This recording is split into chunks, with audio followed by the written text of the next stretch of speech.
بسم الله الرحمن الرحيم أرأيت الذي يكذب بالدين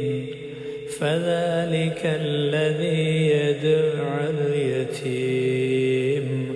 ولا يحض على طعام المسكين فويل للمصلين الذين هم عن صلاتهم ساهون الذين هم